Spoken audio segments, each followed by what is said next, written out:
G'day, welcome to Launceston in Tasmania, where we've just finished the first day of Targa Tas for 2021. I wanted to take a quick moment just to loiter around the car park because, as you'd expect, there is some sensational metal on display.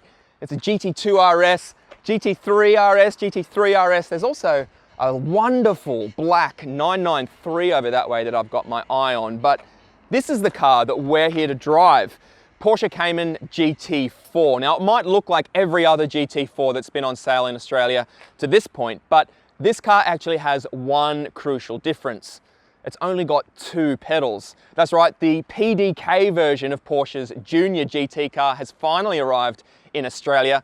And that's important because this has the potential to solve our chief criticism, really our only criticism of the GT4 to this point, which is its really long gear ratios. Drive the manual and second gear tops out at 140 k's an hour, which means if you want to extract every last rev that 4-litre flat six has, and trust me, you do, you're making the active choice that at some point, you're probably going to be having a difficult conversation with your state's police force. So the question is, has this 7-speed PDK, which gets an extra ratio, has it solved the problem?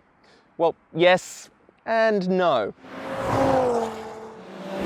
I should mention from the outset that Porsche makes some of the best and fastest automatic gearboxes that you can buy. So before the save the manuals crowd gets too incensed that Porsche has fitted an auto to its baby GT car, relax guys, this auto is superb. PDK versions also get the extra benefit of having a little bit more torque, 10 extra Newton meters. And even though it does add 30 kilograms to this car's curb weight, this is a significantly quicker car. 0 to 100 takes 3.9 seconds, which is around half a second faster than the manual, and that is a significant chunk of time.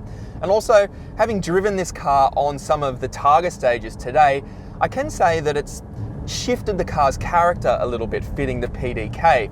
So where the manual is all about getting the shifts absolutely perfect, nailing the heel and toe downshifts, not having to worry about that has freed up some headspace to really focus on eking as much speed and performance as you can from the Cayman GT4 PDK. So this car is a significantly quicker car, but that doesn't necessarily make it a better car to drive. The interesting thing is that even though this PDK does have an extra ratio, first and second gear are still incredibly long. Second still goes out to around 130 k's an hour.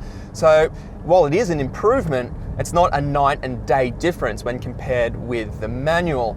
So for me, the level of engagement that you get from the manual version, which just happens to have one of the best and most precise shift actions that you can currently buy, it outweighs the greatest speed and performance that you get from this PDK version. This car seems to be more about shaving tenths from your lap time, where the manual version is more about making your grin as wide as possible.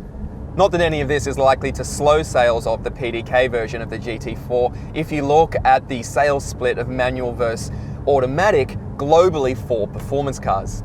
Still, if it was my money, I would buy the manual version of the Cayman GT4. Save the PDK for the angrier, faster, more focused RS version of this car, which we know is coming our way in the not too distant future. Okay, some quick thoughts on how this car performed on some of the really challenging, fast, technical, tight Targa stages that we drove today. It is an absolute weapon. The balance that you get from the chassis and the confidence this car gives you to press on is absolutely phenomenal. This car's on a Cup 2 tyre and the grip is really superb. And the 4-litre flat six, I don't know, a couple of people said it's too quiet inside, but I think it sounds absolutely fantastic, and ringing it all the way out to 8,000 RPM is a joy in itself, even though you pretty much have to be breaking the speed limit here in Australia to get it up that far, but it's kind of worth it really.